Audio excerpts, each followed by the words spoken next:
Los primeros avistamientos de estos gigantes por parte de los europeos fueron en 1520 por Fernando de Magallanes y su tripulación en su circunnavegación del mundo. Magallanes fue asesinado antes de regresar a España, pero su asistente, Antonio Pigafetta, escribió esto. Un día vimos a un hombre desnudo de estructura gigante en la orilla del puerto, bailando, cantando y arrojándose polvo en la cabeza. Cuando el gigante estuvo en presencia del capitán general y nuestra, se maravilló mucho e hizo señas con un dedo levantado hacia arriba, creyendo que habíamos venido del cielo. Era tan alto que solo le llegábamos a la cintura y estaba bien proporcionado. Magallanes llamó a estos gigantes patagones. Aunque Pigafetta nunca explicó las razones de Magallanes para el nombre, se ha asumido durante mucho tiempo que pata provenía de una palabra portuguesa y española que significaba pie, aunque pudo haber tomado el nombre de una figura literaria en una novela española de principios del siglo XVI. De cualquier manera, el nombre finalmente se mantuvo y la región se conoció como Patagonia, que se interpreta como tierra de los pies grandes.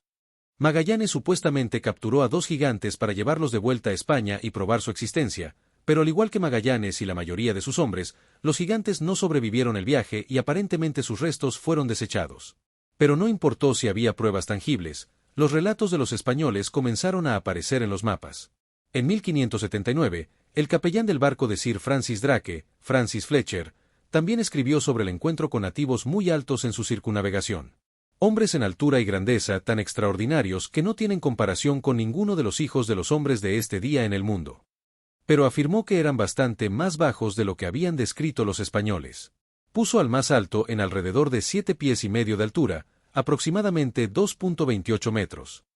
Aunque más bajos, estos informes ingleses solo parecieron confirmar la existencia de los gigantes. Quizás los ingleses simplemente no vieron a los más altos. Nativos altos y lo que podría describirse como gigantes continuaron siendo reportados durante el final del siglo. En 1587, el explorador inglés Thomas Cavendish informó huellas de gigantes en la región, y el compañero de Cavendish, Anthony Nivet, afirmó haber visto gigantes vivos que medían 13 palmos o 9 pies de altura, aproximadamente 2.74 metros, y un cadáver que era aún más alto. Antes del cambio de siglo, 2 capitanes holandeses escribieron sobre encuentros con estos gigantes. Uno dijo que medían 10 u 11 pies de altura, aproximadamente 3.05 a 3.35 metros, y otro 10 a 12 pies, aproximadamente 3.05 a 3.66 metros, pero solo lo que él llamó la tribu Terminan era así de alta. Afirmó que las otras tribus de la región eran de estatura promedio. En el siglo XVIII, los informes en el terreno eran mixtos. Algunos relatos dicen que, de hecho, había gigantes, mientras que otros decían que eran más altos que los europeos pero no podían describirse como gigantes. Y un par incluso informaron que eran de estatura promedio. Los patagones continuaron siendo etiquetados en los mapas en el siglo XVIII, aunque sus representaciones como gigantes en los mapas se hicieron menos comunes, lo que probablemente se puede atribuir a cambios de estilo. Pero aquí hay uno de 1752, con una imagen dibujada fuera del mapa mismo. En 1767, se publicó un relato del capitán naval británico John Byron. En él, confirmó su existencia y, junto a él, había una imagen de una familia de gigantes con un miembro de su tripulación ofreciéndoles una galleta. Este relato es la razón por la que el Dr. Matthew Matty escribió a la Academia Francesa de Ciencias que la existencia de gigantes aquí está confirmada. Él continuó escribiendo. Entre 400 y 500 patagones de al menos 8 o 9 pies de altura, aproximadamente 2.44 a 2.74 metros, han sido vistos y examinados por la compañía de uno de nuestros barcos que acaba de regresar de un viaje alrededor del mundo. Y esta carta fue publicada en la London Chronicle para que todos la vieran. Pero poco después, una de las revistas científicas más prestigiosas de Francia publicó una afirmación de que los británicos habían inventado todo para distraer del propósito mercenario de los barcos de Inglaterra frente a la costa de Argentina. Y en 1773, se publicó otro libro que incluye relatos de exploradores famosos de la época, incluido John Byron. Resultó que los relatos publicados previamente por Byron no eran más que rumores. Byron declaró oficialmente. Uno de ellos, que después resultó ser un jefe, se acercó a mí. Era de una estatura gigantesca y parecía hacer realidad los cuentos de monstruos con forma humana.